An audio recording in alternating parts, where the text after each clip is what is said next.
নমস্কার বন্ধুরা, সন্ধ্যা academy YouTube চ্যানেলে তোমাদের স্বাগত।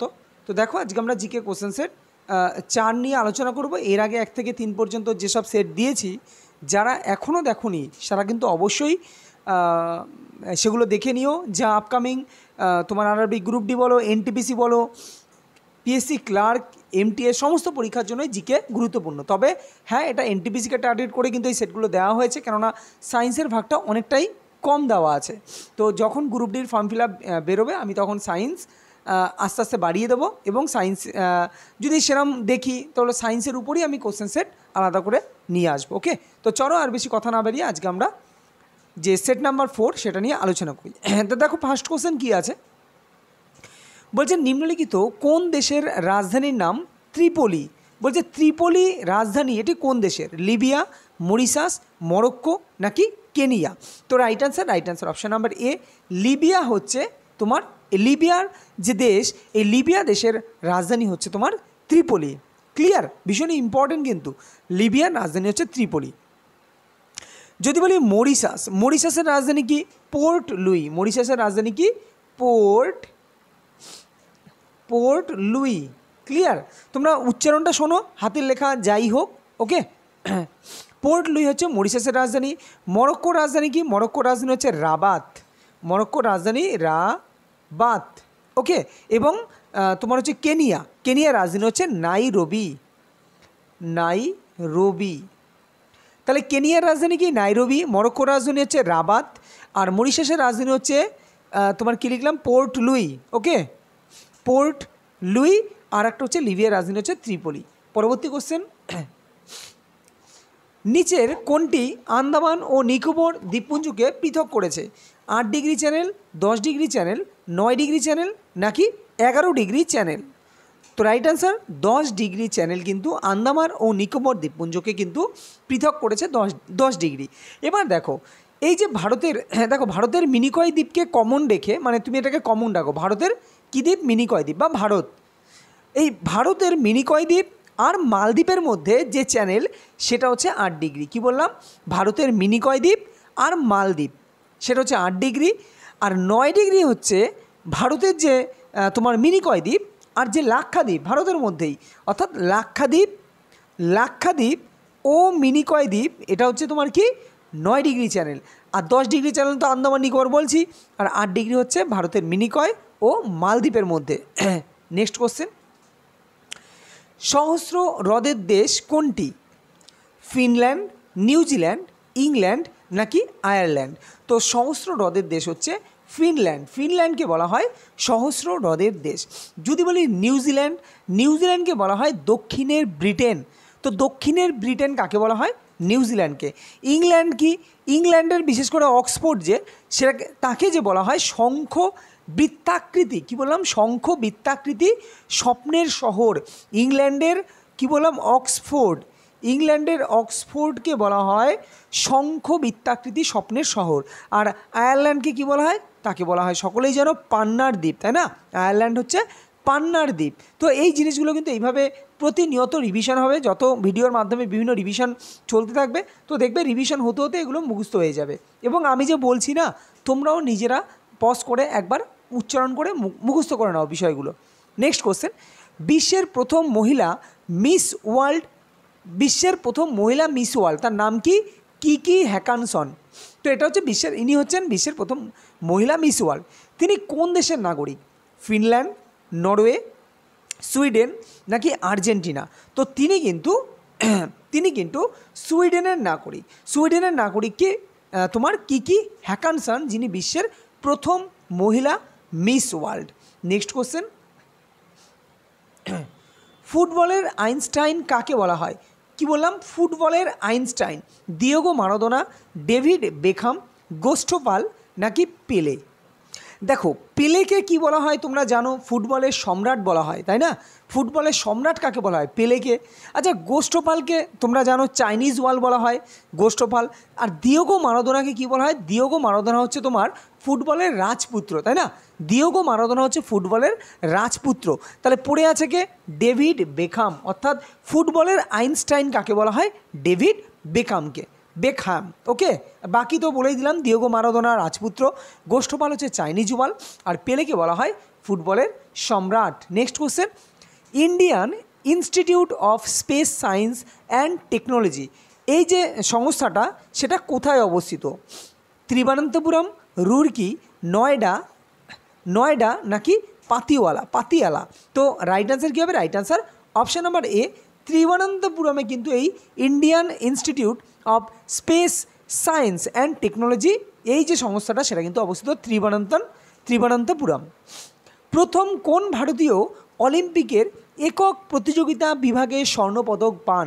ভালো করে কোশ্চেনটা পড়ো, বলেছে স্বর্ণপদক পান, বলেছে একক প্রতিযোগিতা বিভাগে। দেখো ভুল করে এখানে অনেকে কেডি যাদব দিয়ে দিতে পারো।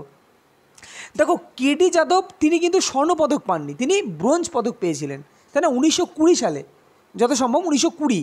ওকে, তো এইখানে কিন্তু কেডি যাদব অ্যান্সার করে দিও না, তিনি প্রথম ভারতীয়, তিনি স্বতন্ত্র অলিম্পিকে স্বতন্ত্র তিনি পদক পেয়েছিলেন, তিনি কিন্তু ব্রোঞ্জ পদক পেয়েছিলেন, প্রথম ভারতীয়। আর প্রথম স্বর্ণপদক স্বতন্ত্রভাবে প্রথম স্বর্ণপদক পেয়েছিলেন কে? অভিনব বিন্দ্রা। তো নামটা মনে রেখো, অভিনব বিন্দ্রা, তিনি কিন্তু প্রথম ভারতীয় যিনি অলিম্পিকের একক প্রতিযোগিতা বিভাগে প্রথম স্বর্ণপদক পান হচ্ছে অভিনব বিন্দ্রা।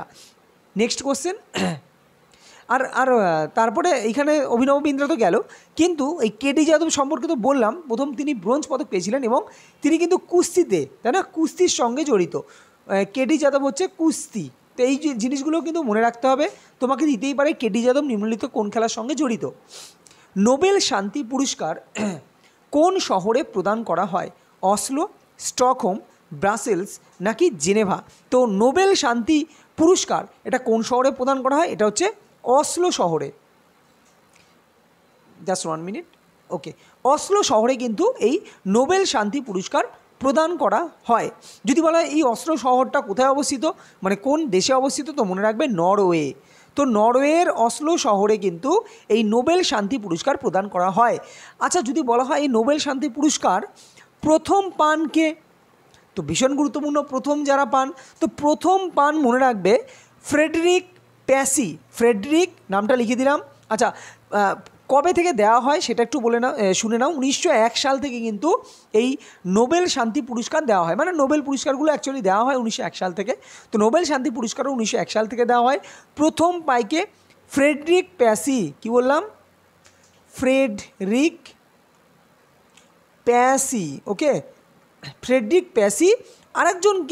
একজন পেয়েছে যত সম্ভব হেনরি ডুটান্ট, এরকম বলে, কি বললাম,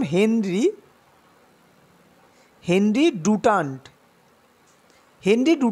এই দুজন কিন্তু 1901 সালে প্রথম নোবেল শান্তি পুরস্কার পায়। যদি বলা হয় এই যে 2023 সালে নোবেল শান্তি পুরস্কার কাকে দেওয়া হয়েছে, তো মনে রাখবে 2023 সালে নোবেল শান্তি পুরস্কার দেওয়া হয়েছে হচ্ছে তোমার গার্গেস না নার্গেস, জানো, তোমার মোহাম্মদী এরকম কিছু। হ্যাঁ, তো নামটা যেহেতু আমার সঠিক খেয়াল নেই, তো তোমরা কিন্তু দেখে নেবে 2023 সালে নোবেল শান্তি পুরস্কার কে পেয়েছে। ওকে, চলো পরবর্তী কোশ্চেন। নেপালের সর্বোচ্চ শৃঙ্গ কোনটি? আচ্ছা, এত ইজি কোশ্চেন হয়ে গেল। নেপালের সর্বোচ্চ শৃঙ্গ সকলেই জানো, মাউন্ট এভারেস্ট না? তো এটা নিয়ে সময় নষ্ট করার কিছু নেই। নেপালের সর্বোচ্চ শৃঙ্গ হচ্ছে মাউন্ট এভারেস্ট। শ্রী অরবিন্দের যোগ সাধনার সঙ্গে কোন শহরটি জড়িত? ভীষণই গুরুত্বপূর্ণ, এনটিপিসি লেভেলের কোশ্চেন কিন্তু এই টাইপের। শ্রী অরবিন্দের যোগ সাধনার সঙ্গে কোন শহরটি জড়িত? চেন্নাই, বেঙ্গালুরু, ত্রিবানন্তপুরম নাকি পুদুচেরি? তো রাইট আনসার কী হবে? রাইট আনসার পুদুচেরি, এই যে শহর যেটা এখন কেন্দ্রশাসিত অঞ্চল, তো এই শহরটি কিন্তু তোমার শ্রী অরবিন্দের যোগ সাধনার সঙ্গে জড়িত কিন্তু Puducherry. Next question, the algebra, কি বলছে, অ্যালজেব্রা অফ ইনফাইনাইট জাস্টিস রচনাটি কার?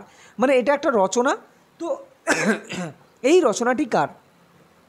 বলছে বারাক ওবামা, অরুন্ধতী রায়, বেনজির ভুট্টো নাকি বিল গেটস? তো the algebra of infinite justice রচনাটি হচ্ছে অরুন্ধতী রায়। নেক্সট কোশ্চেন, কালিবঙ্গান শহরটি কোন রাজ্যে অবস্থিত? হরিয়ানা, গুজরাট, রাজস্থান নাকি উত্তরপ্রদেশ? তো right answer option number C, অর্থাৎ রাজস্থানে কিন্তু এই কালিম্পঙ্গান শহরটি অবস্থিত। যদি আমরা বলি হরিয়ানায়, তাহলে হরিয়ানায় তোমার অবস্থিত হচ্ছে বানওয়ালি, তাই না? বানওয়ালি, বানওয়ালি। তো বানওয়ালি শহরটি কোথায় অবস্থিত? হরিয়ানায়। গুজরাটে তোমার লোথাল অবস্থিত গুজরাটে। তারপরে সুরকাটোডা, এটাও গুজরাটে। এবং লোথাল তো একটা বন্দর, যাই হোক।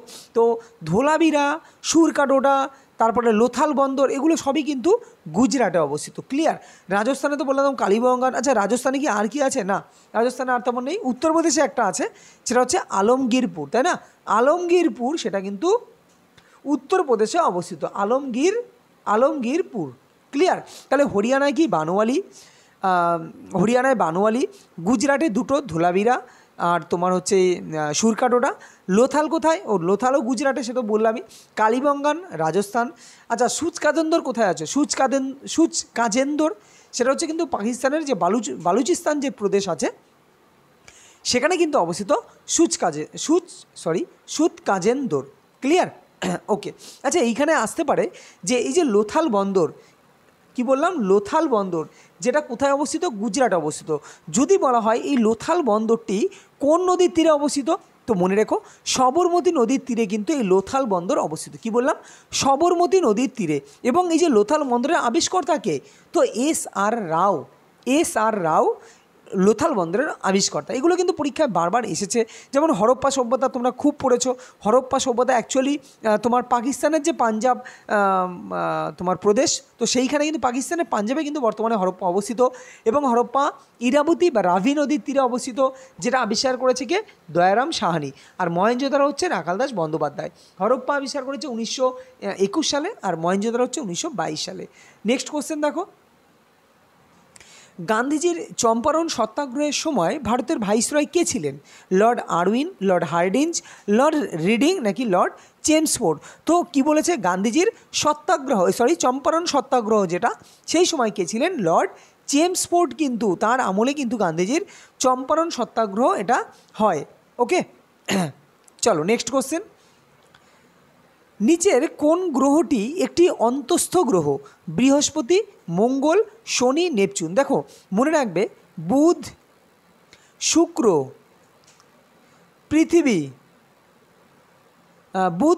পৃথিবী, আর মঙ্গল। কি বললাম? বুধ, শুক্র, পৃথিবী, মঙ্গল। এই যে চারটে, এই চারটে হচ্ছে অন্তস্থ গ্রহ। বাকি যা আছে বৃহস্পতি, শনি, নেপচুন, ইউরেনাস, প্লুটো, এগুলো সবই হচ্ছে বহিস্থ গ্রহ। তো এই চারটে যদি অন্তস্থ গ্রহ মনে রাখতে পারো, তাহলে বাকি তোমরা বহিস্থ গ্রহগুলো মনে রাখতে পারো। তো বুধ, কি বললাম? বুধ, শুক্র, পৃথিবী, মঙ্গল।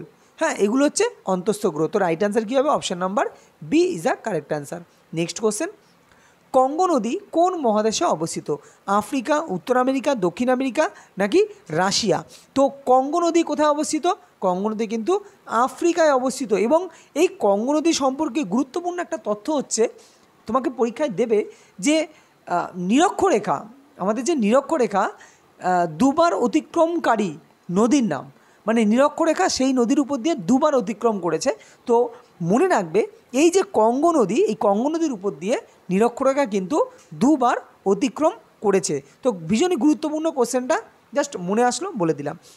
বর্তমানে ভারতের কটি রাজ্যের আইনসভা দ্বিকক্ষ বিশিষ্ট?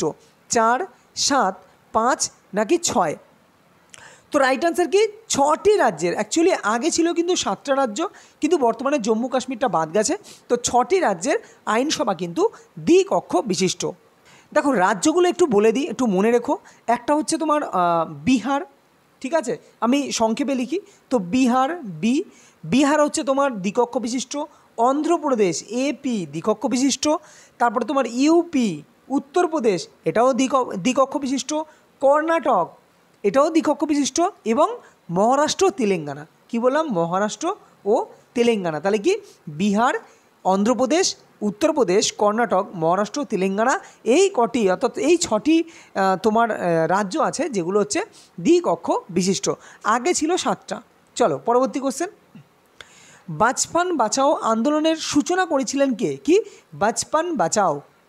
রামচন্দ্র গুহ, কৈলাস সত্যার্থী, গিরিরাজ চৌধুরী নাকি রামপ্রসাদ সিনহা? তো right answer option number B, Kailash Satyarthi কিন্তু এই বাচপান বাঁচাও আন্দোলনের কিন্তু সূচনা করেছিলেন।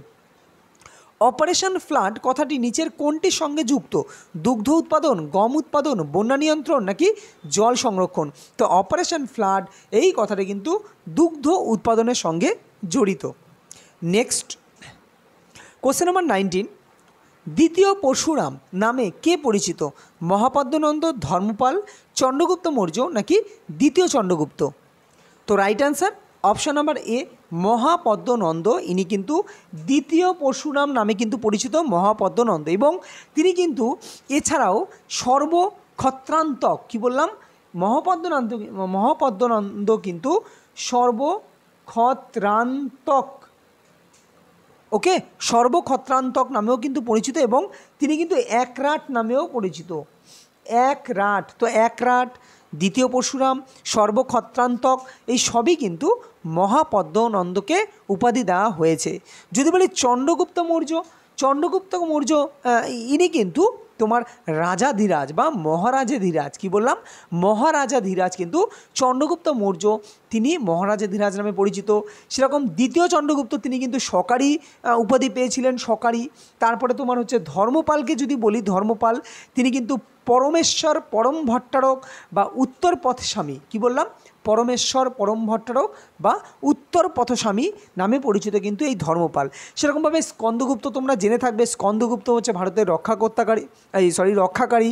সমুদ্রগুপ্ত ভারতের নেপোলিয়ন। অশোককে কি বলা হয়? চণ্ডাশোক বলা হয়। দেবনামপ্রিয় প্রিয়দর্শী, ওকে। তারপরে তোমার হোসেন শাহকে বলা হয় বাংলাদেশের আকবর, ওকে। ঔরঙ্গজেবকে বলা হয় তোমার আলমগীর। এইভাবে বিভিন্ন, হর্ষবর্ধনকে যেমন শিলাদিত্য বলা হয়। তো এই নামগুলো এইভাবে যত পড়বে, যত প্র্যাকটিস করবে, ততই মনে থাকবে। নেক্সট, রাজ্যপাল নির্বাচিত হওয়ার জন্য ন্যূনতম বয়স হলো 33, 25, 30, 35। তো right answer option number D, 35 বছর হচ্ছে ন্যূনতম রাজ্যপাল হওয়ার জন্য ন্যূনতম বয়স। নেক্সট, লেগুন, লেগুন কি? এটা একটা পুকুর বা সরোবর নাকি ঝর্ণা নাকি জলপ্রপাত? তো লেগুন হচ্ছে একটা সরোবর। তো একটা সরোবরের নাম হচ্ছে লেগুন। আর রেগুর যদি বলা, দেখো রেগুর কিন্তু একটা মৃত্তিকা, রেগুর মৃত্তিকা আছে, কিন্তু লেগুন হচ্ছে সরোবর, আর রেগুর হচ্ছে একটা মাটি। নেক্সট, লাক্ষাদ্বীপ কেন্দ্রশাসিত অঞ্চলটি কোন হাইকোর্টের আওতায় পড়ে? আমি এর আগের ভিডিওতে এই ব্যাপারগুলো বলেছিলাম যে ওই ভারতে একটা হাইকোর্ট থাকবে, সেটা যেমন 214 নং ধারায় আছে, সেরকম ভারতের যে কোনো একটা রাজ্য, সে মানে ভারতের একের বেশি রাজ্য কোনো একটা হাইকোর্টের আওতায় পড়তেই পারে। তো এটা কত ধারায় আছে? এটা হচ্ছে 231 নং ধারায় আছে, আর্টিকেল, ওকে, সংবিধানের। তো এইগুলো কিন্তু পরীক্ষায় মানে একটু ডিপলি কোশ্চেন, তো এইগুলো আসার চান্স খুব বেশি এখন। খুব ইজি কোশ্চেন কিন্তু এখন আর হয় না। চলো, আবার হয় না বলবো না, অনেক কোশ্চেন সেট খুব ইজিও হয়, তো মিলিয়ে মিশিয়ে হয়, তোমাকে সব রকমভাবেই প্রস্তুত থাকতে হবে। তো লাক্ষাদ্বীপ যে কেন্দ্রশাসিত অঞ্চল, সেটা কোন হাইকোর্টের আওতায় পড়ে? বলছে গুয়াহাটি, কেরল, মাদ্রাজ নাকি উপরের কোনোটিই নয়? তো রাইট অ্যান্সার কেরল হাইকোর্টের মধ্যে কিন্তু এই লাক্ষাদ্বীপ কেন্দ্রশাসিত অঞ্চলটি পড়ে। যেমন আমাদের যে ওয়েস্ট বেঙ্গল, পশ্চিমবঙ্গ, তো পশ্চিমবঙ্গের যে হাইকোর্ট, কলকাতা হাইকোর্ট, সেটা কিন্তু আমাদের আন্দামান নিকোবর দ্বীপপুঞ্জর মানে আন্দামান নিকোবর দ্বীপপুঞ্জ যে সেই এলাকাটাও কিন্তু এই কলকাতা হাইকোর্টের মধ্যে পড়ে। সেরকমভাবে গুয়াহাটি হাইকোর্ট, যেটা গুয়াহাটি হাইকোর্ট, তার মধ্যে কে কে পড়ে? এই গুয়াহাটি হাইকোর্টের মধ্যে দেখো কে কে পড়ে, অসম পড়ে, অরুণাচল প্রদেশ পড়ে, ঠিক ওই কাছাকাছি, তুমি কাছাকাছি খুঁজলেই পেয়ে যাবে। গুয়াহাটি হাইকোর্টটা পড়ে অসম, প্রথমে অসম তো পড়বেই, কারণ অসমেই গুয়াহাটি আছে। আচ্ছা, অরুণাচল প্রদেশের লোকজনও গুয়াহাটিতে যায়, নাগাল্যান্ড এবং মিজোরাম এরাও কিন্তু গুয়াহাটিতে যায়। তাহলে তুমি যদি একটু ম্যাপ ওয়াইজ পড়তে পারো জিনিসগুলো, তাহলে তোমাকে মুখস্থ করতে হবে না, তুমি নিজেই ভাবো অসম, তারপর হচ্ছে তোমার অরুণাচল প্রদেশ, নাগাল্যান্ড ও মিজোরাম, এরা কিন্তু গুয়াহাটি হাইকোর্টের মধ্যে পড়ে। আচ্ছা, যদি বলি কলকাতা হাইকোর্ট, কলকাতা তো বললামই, পশ্চিমবঙ্গ, আন্দামান নিকোবর দ্বীপপুঞ্জ। আচ্ছা, যদি বলি মাদ্রাজ হাইকোর্ট, তো মাদ্রাজ হাইকোর্টের মধ্যে কে কে পড়ে? মাদ্রাজটা কোথায় আছে? দেখো মহারাষ্ট্রের দিকে, ক্লিয়ার। তাহলে তামিলনাড়ু ও পুদুচেরি, তামিলনাড়ু আর পুদুচেরি কিন্তু এই মাদ্রাজ হাইকোর্টের মধ্যে পড়ে। আর পাঞ্জাব ও হরিয়ানা হাইকোর্ট, পাঞ্জাব, হরিয়ানা, চণ্ডীগড় নিয়ে পড়ে, ক্লিয়ার। চলো নেক্সট কোশ্চেন, সাতবাহন বংশের প্রতিষ্ঠাতাকে? শিমুক, যজ্ঞশ্রী সাতকর্ণী, গৌতমীপুত্র সাতকর্ণী নাকি দেবভূতি? তো সাতবাহন বংশের প্রতিষ্ঠাতা হলেন তোমার হচ্ছে শিমুক। শিমুক হচ্ছে সাতবাহন বংশের প্রতিষ্ঠাতা। আর যজ্ঞশ্রী সাতকর্ণীকে তিনি সাতবাহন বংশের তোমার শেষ রাজা, আর না হলে সাতবাহন বংশের শেষ রাজা হতে পারে, আর না হলে সর্বশ্রেষ্ঠ রাজা হতে পারে। এই দুটোর মধ্যে যে কোনো একজন তোমরা একটু দেখে নিও, হয় যজ্ঞশ্রী সাতকর্ণীর শেষ রাজা হবে, না হলে গৌতমীপুত্র সাতকর্ণীর শেষ রাজা হবে। একটু দেখে নিও, একটু কনফিউশন আছে বলে তোমাদের এটা দিয়ে দিলাম। তবে দুটোর মধ্যে এরাও কিন্তু সাতবাহন বংশেরই লোক। ক্লিয়ার? চলো নেক্সট কোশ্চেন। ভারতে কোন সংস্থা জাতীয় আয় পরিমাপ করে? রিজার্ভ ব্যাঙ্ক অফ ইন্ডিয়া, যোজনা কমিশন, সেন্ট্রাল স্ট্যাটিস্টিক্যাল অর্গানাইজেশন নাকি অর্থমন্ত্রক? তো right answer option number C, central statistical organisation, CSO যাকে বলা হয়।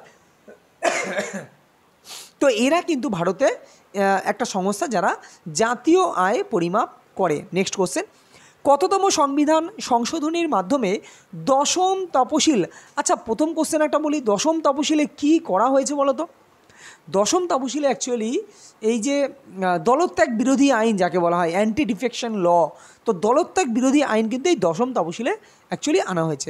এবার বলা হয়েছে যে এই যে দশম তপশিল সেটা যে যুক্ত করা হয়েছে সেটা কততম সংবিধান সংশোধনীর মাধ্যমে? 44, 52, 61, 71। তো রাইট আনসার 52তম সংবিধান সংশোধনীর মাধ্যমে কিন্তু এই দশম তপশিল, যেখানে বলা আছে অ্যান্টি ডিফেকশন ল অর্থাৎ দলত্যাগ বিরোধী আইন, এই সম্পর্কে কিন্তু বলা আছে 52তম সংবিধান সংশোধনীর মাধ্যমে কিন্তু এটা যুক্ত করা হয়েছে। যদি বলি 44তম সংবিধান সংশোধনীতে কী আছে, যেটা হচ্ছে তোমার ওই আরে কি বলে, মৌলিক অধিকার থেকে বাদ দেওয়া হয়েছে সম্পত্তির অধিকার, তাই না? সম্পত্তির অধিকারকে মৌলিক অধিকার থেকে বাদ দেওয়া হয়েছে 1978 এই সালের 44তম সংবিধান সংশোধনীর মাধ্যমে। আর 61তে কী করা হয়েছে? 61তে করা হয়েছে তোমার ভোটাধিকারের বয়স 21 থেকে 18 করা হয়েছে 61। আর 71-এ একটা করা হয়েছে 71তম সংবিধান সংশোধন, সেটা একটা আচ্ছা এই মুহূর্তে আসছে না, তোমরা কেউ কমেন্টে জানলে এটা করে দিও। ক্লিয়ার? চলো পরবর্তী কোশ্চেন। কার্পাস উৎপাদনের ক্ষেত্রে কী ধরনের মৃত্তিকা উপযুক্ত? ল্যাটেরাইট মৃত্তিকা, কৃষ্ণ মৃত্তিকা, লাল মৃত্তিকা নাকি পলি মৃত্তিকা? তো কার্পাস উৎপাদনের ক্ষেত্রে কিন্তু কৃষ্ণ মৃত্তিকা কিন্তু প্রয়োজন। ক্লিয়ার? কৃষ্ণ মৃত্তিকায় কার্পাস উৎপাদন কিন্তু সবথেকে ভালো হয়। পিত সাগর কোথায় অবস্থিত? উত্তর প্রশান্ত মহাসাগরে, উত্তর আটলান্টিক মহাসাগরে, ভারত মহাসাগরে নাকি কোনোটিই নয়? তো পিত সাগর এটা কোথায় অবস্থিত? এটা কিন্তু উত্তর প্রশান্ত মহাসাগরে কিন্তু এই পিত সাগর অবস্থিত। Next question. একটি হল ঘরে কিসের জন্য শব্দের অনুরণন ঘটে? অনুরণন ব্যাপারটা হচ্ছে মানে ধরো সাপোজ তুমি একটা আওয়াজ করলে একটা হল ঘরে, তোমরা দেখবে স্কুলে পড়াকালীন যখন আমরা অল্প বয়সী ছিলাম তখন হল ঘরে গিয়ে আমরা আওয়াজ করতাম ফাঁকা হল ঘরে, তাতে কী হতো শব্দটা দ্বিতীয়বার করে আসতো। তো এই যে দ্বিতীয়বার তৃতীয়বার করে বারবার শব্দটা যাকে বলে ইকোসিস্টেম, তাই না?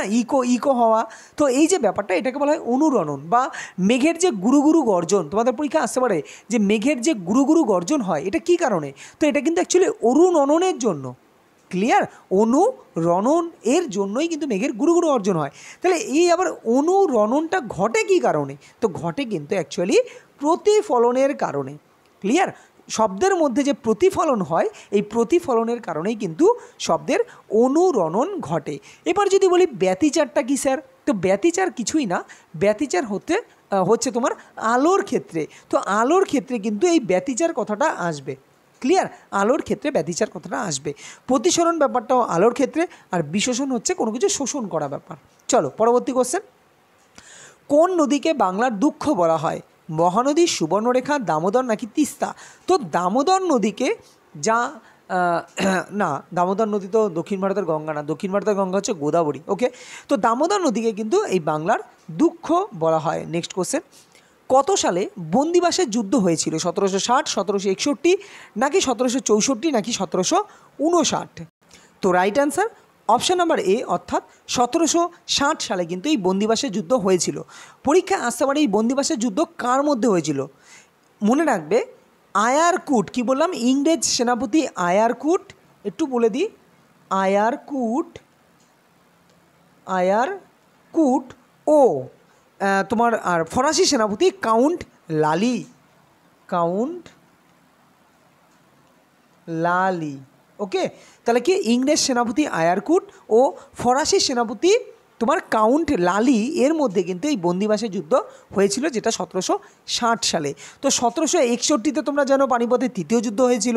তারপর তোমার 1764-তে হয়েছিল বক্সারের যুদ্ধ, যেটা হচ্ছে ইংরেজ সেনাপতি যেটা তোমার হচ্ছে মেজর হেক্টর মনরো এবং নবাব সুজাউদ্দৌলা, দ্বিতীয় শাহ আলম এবং মীর কাসিম এদের যৌথ উদ্যোগে, মানে এদের যৌথ সমন্বয়ের সঙ্গে হেক্টর মুন্ডোর সঙ্গে কিন্তু এই বক্সারের যুদ্ধ 1764 সালে হয়। আর 1759 কী হয়? 1759 বিদরের যুদ্ধ, রাইট, বিদরের যুদ্ধ।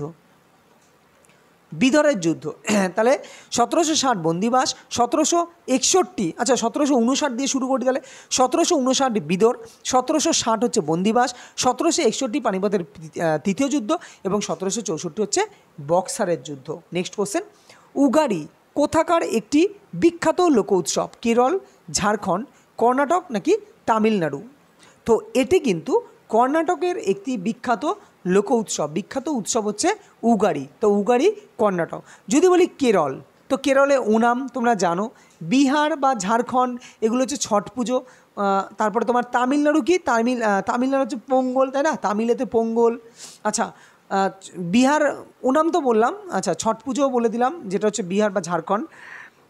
গুজরাটে যেমন নবরাত্রি, এটাও মনে রেখো। তারপরে দুর্গাপূজা পশ্চিমবঙ্গ। হ্যাঁ, তো এইগুলোই পরীক্ষায় বারবার ঘুরিয়ে পেঁচিয়ে আসে। নেক্সট, রণথম্বর জাতীয় উদ্যান কোন রাজ্যে অবস্থিত? রণথম্বর জাতীয় উদ্যান রাজস্থান, আসাম, কর্ণাটক নাকি গুজরাট? তো রণথম্বর জাতীয় উদ্যান কিন্তু রাজস্থানে অবস্থিত। তো রাজস্থানের রণথম্বর। নেক্সট কোশ্চেন, ভারতীয় সংবিধানে, আচ্ছা কি বলছে, ভারতীয় সংবিধানে অর্থ কমিশন গঠনের কথা বলা হয়েছে কত নং ধারায়? 285, 368, 110 নাকি 280? তো অর্থ কমিশন এই গঠনের কথা বলা হয়েছে কিন্তু 280 নং ধারায়। আজ তোমাদের এর আগের কোনো ভিডিওতে যথাসম্ভব প্র্যাকটিসের 2তে আমি অর্থ কমিশন নিয়ে ডিটেলসে বলেছি, কিন্তু অর্থ কমিশনে কতজন সভাপতি, একজন সভাপতি এবং সদস্য কতজন থাকে, টোটাল অর্থ কমিশনে কতজন থাকে, এবার কততম অর্থ কমিশন, এগুলো কিন্তু এর আগের ভিডিওতে বলেছি। তো এইভাবেই কোনো না কোনো ভিডিওতে দেবে, কোনো একটা টপিক নিয়ে একটু ডিটেলসে বলা হবে।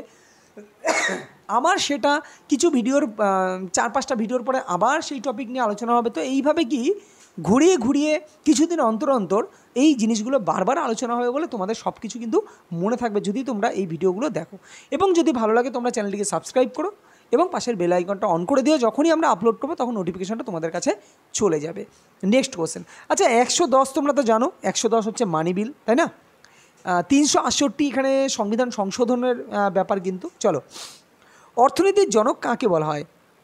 এম.এস. স্বামীনাথন, নরমান বরলক, অধ্যাপক রিকার্ডো নাকি অ্যাডাম স্মিথ? তো অর্থনীতির জনক বলা হয় অ্যাডাম স্মিথ।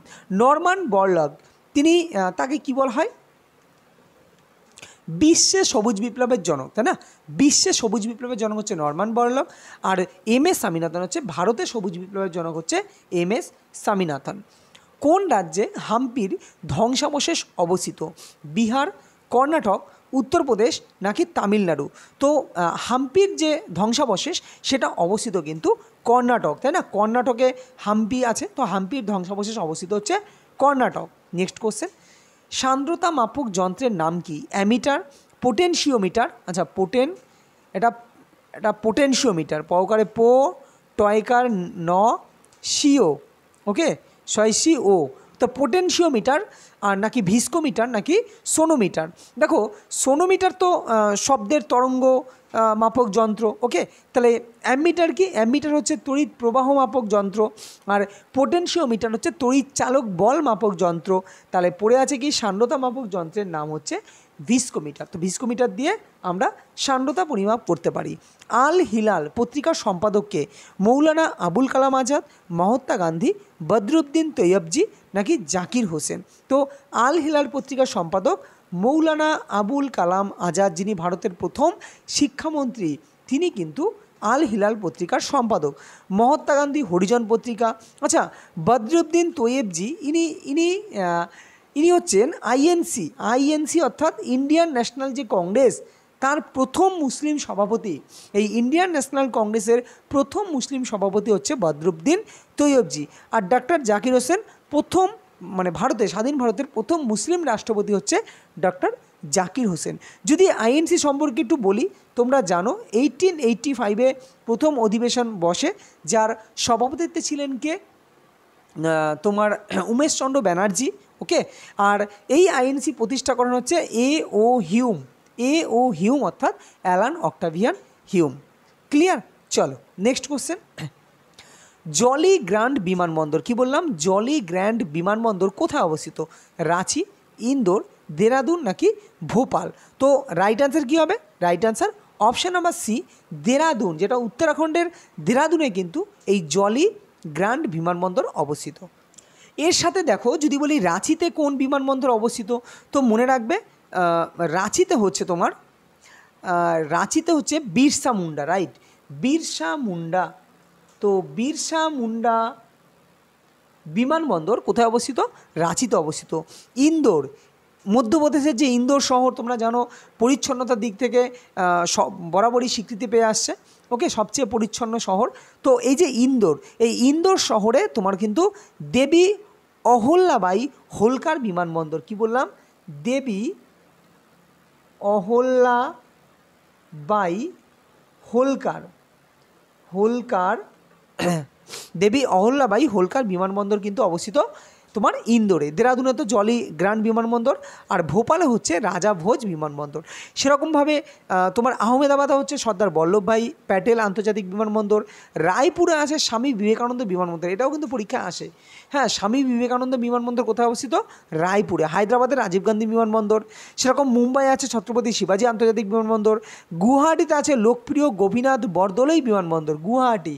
হ্যাঁ, লোকপ্রিয় গোপীনাথ বরদলৈ বিমানবন্দর গুয়াহাটিতে অবস্থিত। নেক্সট কোশ্চেন, তড়িৎ ধারকত্বের একক কী? ফ্যারাডে, কুলম, ভোল্ট নাকি ওহম? তো তড়িৎ ধারকত্বের একক হচ্ছে ফ্যারাডে। ক্লিয়ার? ফ্যারাডে হচ্ছে তড়িৎ ধারকত্বের একক। কুলম কি? কুলম হচ্ছে তড়িদাধান। তো তড়িদাধানের একক কি? কুলম। ভোল্ট কিসের একক? ভোল্ট হচ্ছে কি? বিভব প্রভেদ, তাই না? বিভব প্রভেদ একক। আর ওহম হচ্ছে রোধের একক। যারা আমার কাছে এর আগে বহুদিন ধরে করছো, আমি প্রায় এক বছর অতিক্রান্ত তো হয়ে গেলাম, তোমার এই যে এক বছর এখনও হয়নি মনে হয় নাকি, এক বছর হয়েছে প্রায়। ওকে, এক বছর হয়েছে, সরি। তো আমার ইউটিউব হয়েছে প্রায় এক বছর, এক বছর বলছি কেন, হ্যাঁ প্রায় এক বছর হয়েছে। তো সেইখান থেকে যতদিন ধরে যারা আছো তারা এইগুলো তো মুখস্থ হয়ে যাওয়ার কথা তাদের, তাই না? রোধের একক হচ্ছে ওহম। Next question. আর যারা পাশে থেকেছো তাদের অসংখ্য ধন্যবাদ।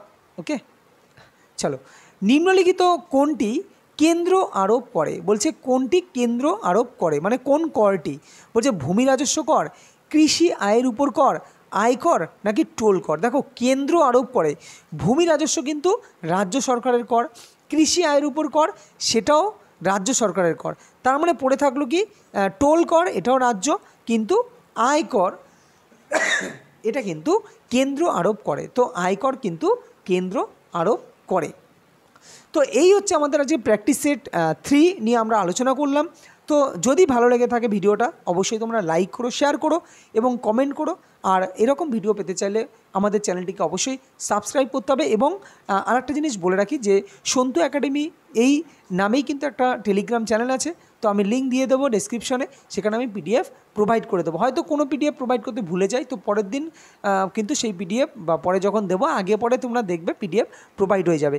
এবার তোমাদের প্রশ্ন হতে পারে যে পিডিএফটা স্যার অ্যান্সার সহ দেন না কেন? দেখো, অ্যান্সার সহ দিই না কারণ অনেকেই তোমরা প্র্যাকটিস করছো অনেক দিন ধরে। আমি চাই তোমরা নিজেরা পিডিএফ দেখে আগে একবার কতটা পরিমাণ প্র্যাকটিস করো, হ্যাঁ, বা কতটা পরিমাণ করছো নিজেরা করো, দিয়ে আমার ভিডিওর সাথে মিলিয়ে নাও, তাহলে তোমরা নিজেদেরকে নিজে জাজমেন্ট করতে পারবে। তো এই কারণেই আমি পিডিএফ কিন্তু অ্যান্সার সহ দিই না। ক্লিয়ার? চলো, দেখা হবে পরবর্তী কোনো ভিডিওতে। ততক্ষণ ভালো থেকো, সুস্থ থেকো।